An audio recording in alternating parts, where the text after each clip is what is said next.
भी उपासक फंस जाता है। सामने वाले को प्रसन्न करने की चेष्टा में कभी कभी उपासना में बाधा खड़ी हो जाती है। ये कैसे संतुष्ट होगा? ये बहुत बड़ी कमी है। इसी को कहा गया है दया बिना साधु कसाई, और दया करी तो आफत आई। सामने वाले को परमार्थ का उपदेश करके दूर हट जाना चाहिए। वो पकड़े परमार्थ को तब तो उसको निकाला जा सकता है, और यदि कहीं कि इसको संतुष्ट करके निकाला जाए तो वो कभी संतुष्ट नहीं हो सकता। ऐसी नीच वृत्ति होती।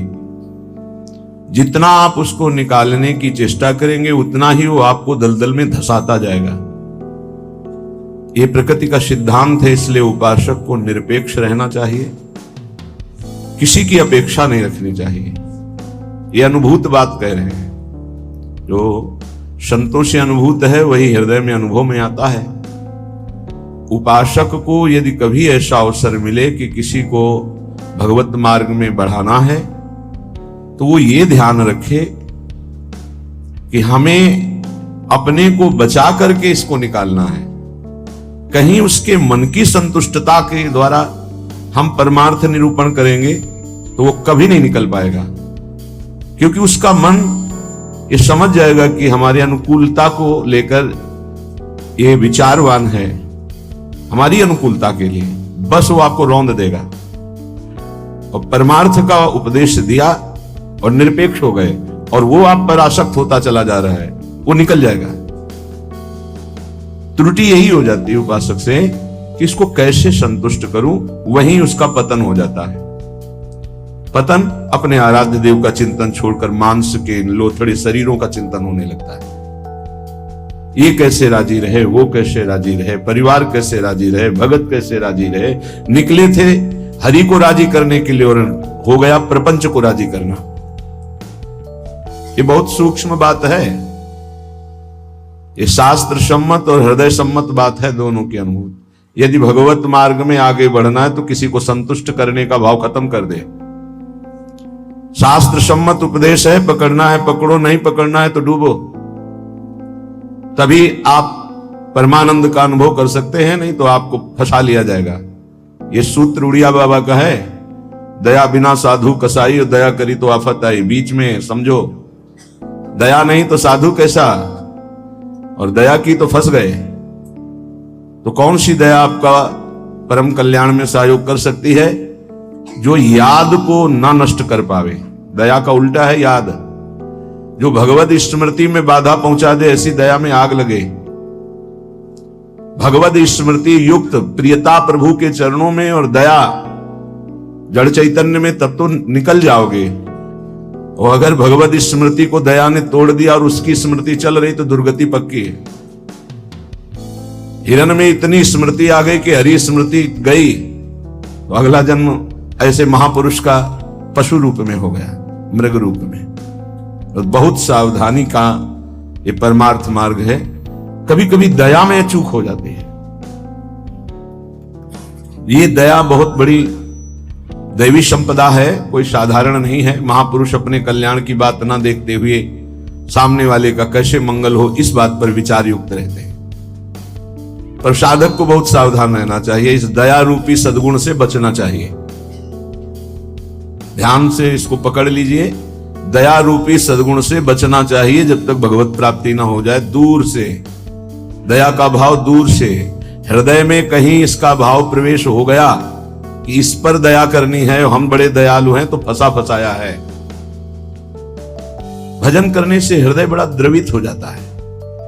द्रवित हृदय में करुणा और दया की लहरें उठती रहती है। उसको लगता है क्या दे दूं, क्या कर दूं, कैसे ये भगवान में लग जाए। अच्छी बात है, पर व्यवहार में ये तुम्हारी बात कोई जान गया कि तुम इतने दयालु हो तो दुरुपयोग कर देगा। तुम्हारी इस दया का दुरुपयोग हो जाएगा। बहुत अच्छे से इसको समझ के बोल रहे हैं। इसलिए चाहे गृहस्थ हो चाहे विरक्त हो, यदि भगवत प्राप्ति करनी है तो दया रूपी सद्गुण को हृदय में दबा दो। बाहर से निरपेक्ष और उदासीन रहो। जब कभी भगवान ऐसी सामर्थ्य दे तो निरपेक्ष होकर के उससे कोई आसक्ति न रखते हुए उपदेश कर दिया और दूरी बनाए। नजदीकी बनाया तो फंसे, ये ऐसे है प्रपंची। नजदीकी बनाया तो फंसे, और फंसे तो तुम्हारी निंदा ये करेंगे, तुम्हारे ही विपरीत चलेंगे। बहुत सावधान। जैसे डूबने वाले को बचाने वाला जाए और चतुर तैराक ना हो, चतुर इसलिए कि अपने को बचा ले, तैराक इसलिए कि उसको भी निकाल ले, तो डूबने वाला पहला काम करता है बचाने वाले को डुबोता है और ऊपर उठ के सांस लेना चाहता है। बस ऐसे ही बहुत समुद्र में, प्रपंच में कामी क्रोधी लोभी ऐसे जो जन डूबे हुए हैं, साधु का कर्तव्य है उनको निकालना, पर परम प्रवीणता पूर्वक अपने को बचाते हुए, नहीं तो पक्का डूब जाएगा। पक्का अनुभव की बात है। संतों की जो बातें होती है छाती की बातें होती, पढ़ी लिखी बातों में उतना प्रभाव नहीं पड़ता जितना हृदय की अनुभूत बातों पर पड़ता है। फिर अनुभव होगा कि बड़ा इष्ट कठोर है, वो हमारी रक्षा नहीं की, हमको बचाया नहीं, हम संकट में फंस गए। तो इष्ट शास्त्रों में संतों के रूप में, गुरुदेव के रूप में उपदेश करते हैं। निरपेक्षम मुनिम शांतम निर्वैरम समदर्शनम। कहां यहां ऐसा लिखा है कि तुम ऐसी दया करो कि उसी का चिंतन करने लगो, उसी के गले लग जाओ, उसी को अपना मान लो? कहां लिखा है? निरपेक्षम, किसी की अपेक्षा नहीं। हम उपदेश कर रहे हैं, उसको पकड़ो तो आओ, जैसे हम चाहें वैसे चलो तो आओ, नहीं तो जाओ। भगवान का ही सब बनाया हुआ खेल है, भोगो खेलो, नर्क जाओ स्वर्ग जाओ, तुम्हारी रुचि। अगर मुक्त होना चाहते हो तो आज्ञा का पालन करो, निरपेक्ष रहे। निरपेक्षम मुनिम, मननशील, एक क्षण भी अपने प्रभु को ना छोड़े। इस संसार का सूत्र है। यदि आप निरपेक्ष रहे तो आपकी चरण धूलि माथे पे चढ़ाएगा और आपकी आज्ञा का पालन करेगा। और यदि आपने दुलार कर दिया, उसको अपेक्षा कि ये भगवान को प्राप्त हो, ऐसी चेष्टा करके दुलार कर दिया, तो वो तुम्हारी बात को रौंद देगा। सामने वाला यदि अपना परिवर्तन नहीं चाहता तो पूरा जीवन संग दे दो तो भी उसका परिवर्तन नहीं होने वाला। अगर परिवर्तन चाहता है तो दूर से एक शब्द सुनकर उसका परिवर्तन हो जाएगा। साधु बहुत सावधान। बड़े बड़े जो संत अनुभव करके बोल गए हैं, वो अपने अनुभव से बोल रहे हैं, अपने हृदय की बात बोल रहे हैं। आप पकड़ लोगे तो आपका चिंतन नहीं बर्बाद होगा, वो अनुभूत बात आपको माया से बचा लेगी। सदैव अपने इष्ट देव के विचार में रहना चाहिए। भूल ये हो जाती है कि मुझे प्रभु न मानकर उसका कल्याण करने का ठेका ले लेते हैं, हम इसका उद्धार कर सकते हैं। भूल हो गई। हमारे प्रभु आए शिष्य का रोल करते हुए, स्वांग करते हुए, तो स्वांग मात्र करना गुरु का असली बात नहीं है। गुरु शिष्य एक ही परमात्मा तत्व विराजमान है, असली बात है। ये भूल हो जाती है। कैसे ये संभले, कैसे ये दुखों से निवृत्त हो, कैसे भगवान को प्राप्त हो। थोड़ा बस उसके अनुकूल हो गए, वो तुम्हारी हर बात रौंद देगा, तुम्हें सेवक बना देगा, अपना गुलाम बना देगा। मान लेना, हमारी बात दिमाग में लिख लेना। एक साधारण विषयी आदमी तुम्हें अपना गुलाम बना सकता है। कैसे? उसकी अनुकूलता को यदि तुमने परोसा, बस वो तुम्हारी आज्ञा का उल्लंघन कर देगा।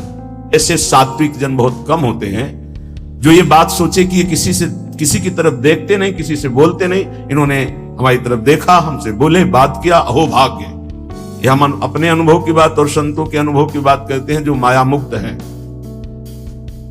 किसी को उपदेश देकर निरपेक्ष हो जाना, यही उसके कल्याण का स्वरूप है। उसको दुलार करना अपने और उसके दोनों के पतन का रास्ता है पक्का। संसार में कहीं कोई भी यदि भगवत मार्ग में चलना चाहता है तो शब्द पकड़कर निकल जाएगा माया से। और अगर गुरुजनों के, महापुरुषों के वचनों को नहीं माना तो हम लौट जाएं उसके चरणों में, हमारे ऊपर से खेले, तो भी वो कल्याण को प्राप्त नहीं हो सकता, क्योंकि वो वचन का पालन नहीं कर रहा। गुरुजनों का उदास रहना हमारे लिए अत्यंत आवश्यक है, क्योंकि जब वो उदासीन होकर तिरछी चितवन से देखते हैं, हृदय थर्रा जाता है और धर्म पूर्वक चलता है। और जब गुरुदेव मुस्कुरा देते हैं तो उसका उल्टा फल होता है, हमें गर्व हो जाता है और हम उनकी आज्ञा का उल्लंघन कर देते हैं। ये संसार सदगुरु स्वरूप है, ये पूरे जीवन शिक्षा देता रहता है। इसलिए हम बैरागी, भगवत मार्ग के अनुरागी या गृहस्थ में जो वैष्णवजन हैं, उनको ये जो दूसरों को उपदेश देना, दूसरों के कल्याण का ठेकेदार बन जाना, ये बहुत ही घातक खेल है। प्रवचन करना, उपदेश करना, दूसरों के मन को संतुष्ट करना, ये बहुत ही घातक खेल है भगवत प्राप्ति में। तब तक मुंह नहीं खोलना चाहिए जब तक स्वयं साक्षात्कार भगवान का ना कर ले, नहीं तो मिटिया मेट साधना को करने के लिए ये माया प्रपंच बहुत विचित्र है। उस समय आपको अनुभव होगा कि भगवान बहुत कठोर है, हमारी बात नहीं सुनते, हमें बचाया नहीं, इसीलिए पहले भगवान संत और शास्त्रों के रूप में बोल दिए हैं, ऐसा करोगे तो परिणाम ऐसा होगा।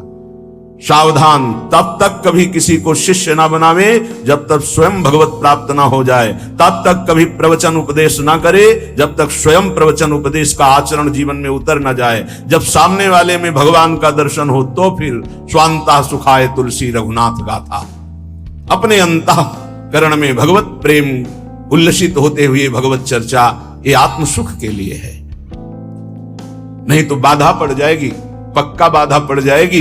इष्ट का चिंतन छूट करके इसको कैसे प्रसन्न करें, इसको कैसे राजी करें, इसको कैसे दुलार करें, बस इसी में अब आप विचार करो। एक संसार त्यागी वैरागी भगवान के मार्ग का पथिक प्रपंचिक शरीराभिमानी भोगी विषयी पुरुषों के संतुष्टता के लिए वो विचारवान हो गया। ये विचार है गलत। तुम्हारे विचारों का उनके विचारों में प्रवेश हो जाए और वो तुम्हारे विचार में मगन रहे, तब उनका कल्याण होगा। तुम अपने विचारों को दबाकर उनके विचार में मगन हो गए, तुम्हारा पतन हो जाएगा। इसीलिए प्रचार प्रसार के लिए सिद्ध पुरुषों का अधिकार है। श्री वृंदावन दास जी महाराज विचारत ऐसे ही दिन जात, रात दिन इसी विचार में मगन रहो। श्यामा श्याम का नाम, श्यामा श्याम का रूप, श्यामा श्याम की लीला। कब मिली हो ब्रज जीवन प्यारे, गोरे सावल गात, विचारत ऐसे ही दिन जात। उपासक का कैसे दिन जाता है, कैसे रात जाती है। विचारत ऐसे ही दिन जात, कब मिली हो ब्रज जीवन प्यारे, कब मिली हो, कब मिली हो, विचारत ऐसे ही दिन जात, कब मिली हो ब्रज जीवन प्यारे, गोरे सावल गात, विचारत ऐसे ही दिन जात। कब मिलोगे? इतने दिन हो गए अभी तक साक्षात्कार नहीं हुआ। आज का दिन गया, आज की रात गई, फिर दिन आया, प्रभु कब मिलोगे, कब मिलोगे। ये व्याकुलता, यहां दूसरे के चिंतन की कोई गुंजाइश नहीं है। दया से चिंतन में फिसला साधक, ये हिरण का बच्चा मर जाएगा अगर हम इसकी रक्षा नहीं करेंगे, चलो ठीक, बाहर निकाल लिया, अब इसका पालन पोषण करना, चलो ये भी ठीक, 10-5 दिन में छोड़ देते, नहीं, गले लगा लिया, अगला जन्म हिरण का हो गया। बहुत बुरी तरह साधक दया में फंस जाता है, आसपास ऐसा जाल बिछ जाता है कि निकलना मुश्किल हो जाता है।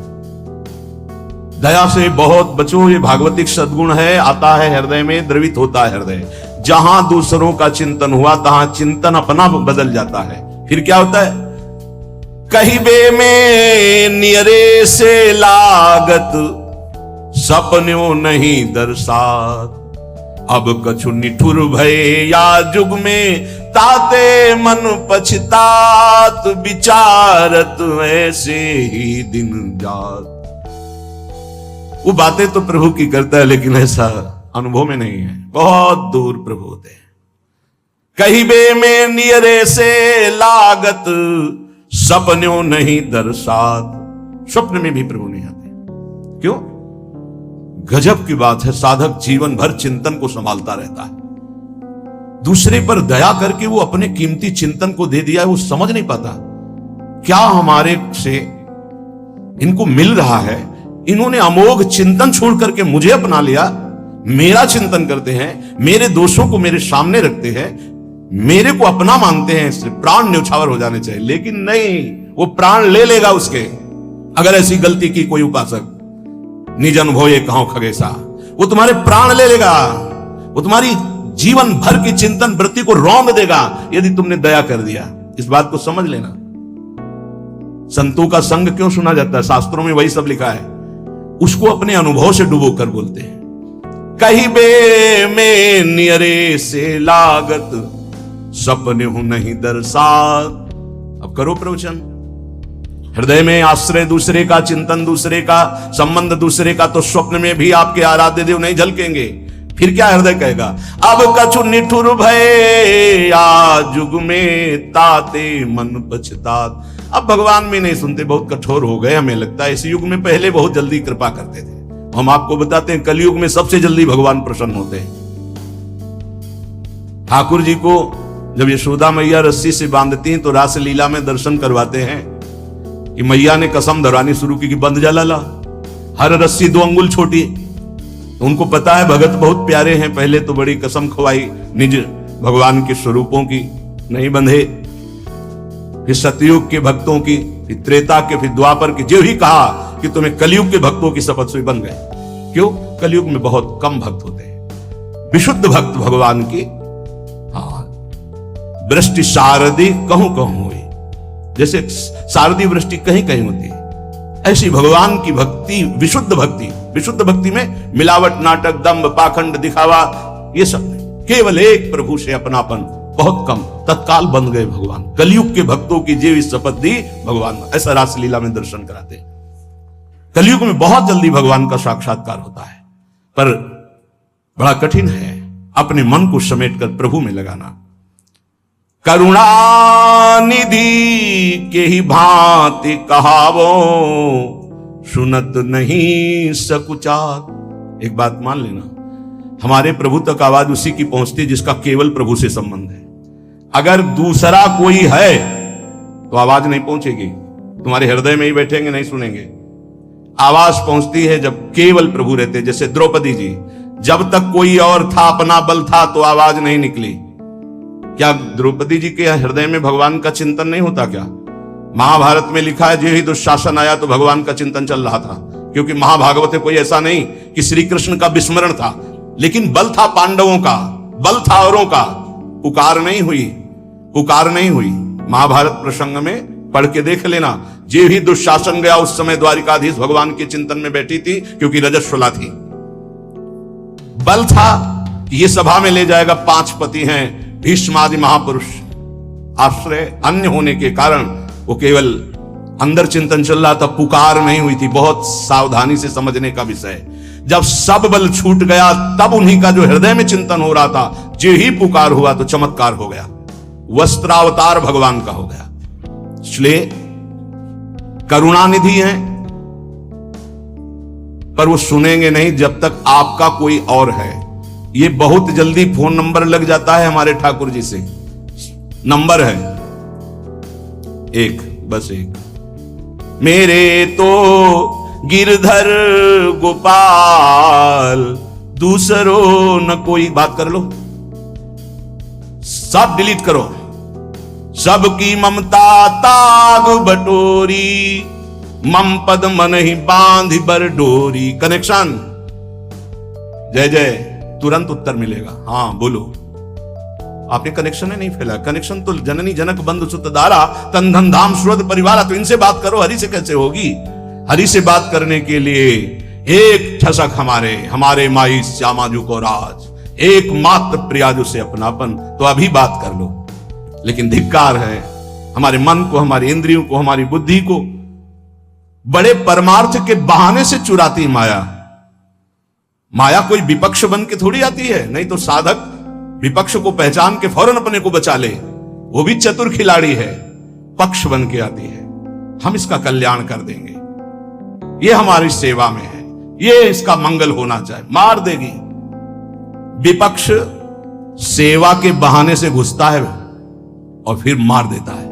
ये बात ध्यान रखना, पकड़ लो हमारी बात को। एक परमहंस जी हमें मिले, वो आर्मी में मेजर थे, बाद में संत बने। बहुत ही अष्टपुष्ट शरीर, हमसे एक बीता लंबे, भारी त्रिशूल हाथ में रखते थे, गौ रक्षक, हजारों गौओं को ट्रकों से छुड़ाया था।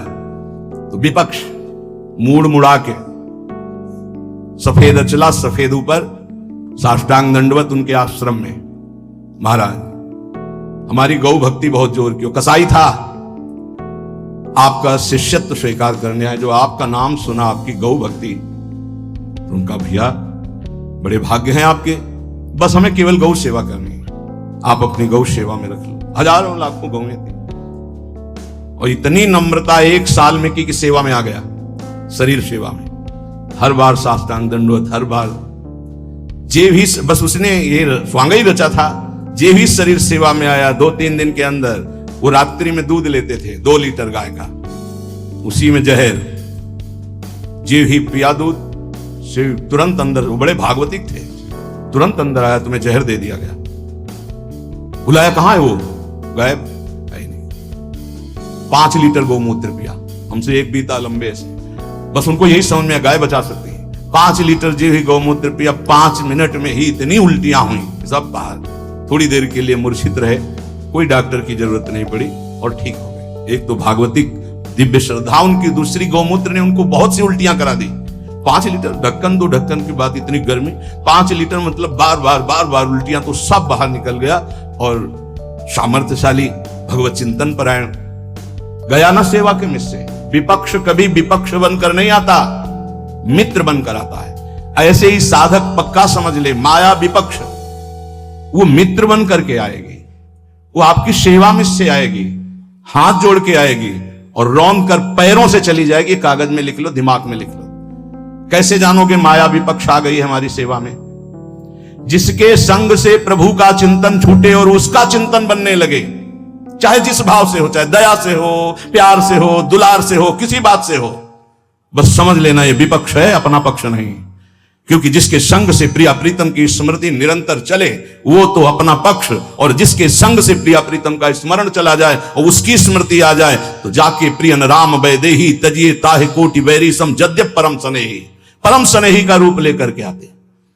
बहुत सावधान उपासक को रहना चाहिए, नहीं तो करुणानिधि प्रभु होते हुए भी तुम्हारी बात नहीं सुनेंगे, तुम्हारी आवाज नहीं जाएगी वहां तक। फिर कहोगे भगवान ने बचाया नहीं, तुमने सिद्धांत का भंजन किया, सिद्धांत के विरुद्ध चले, इसीलिए तुम मारे गए, इसीलिए तुम्हें गिरा दिया जाएगा। बाद में दोषी तुम होगे, क्योंकि तुमने दया की, यहां भी और परलोक में भी। 3 जन्म लगे भगवत प्राप्ति के लिए। पहले जन्म में ही पिता भगवान थे ऋषभ देव जी, भरत जी के। ये लीला करके उन्होंने दिखाया। इसलिए वैष्णव, सन्यासी, साधक, उपासक अपने जीवन में बहुत सावधान रहे। पूरे जीवन में कभी कभी जगत कल्याण की भावना भी उसको बंधन का कारण बन जाती है। इसलिए जगत भगवत स्वरूप है, इसका कल्याण नहीं करना, तुम अपने को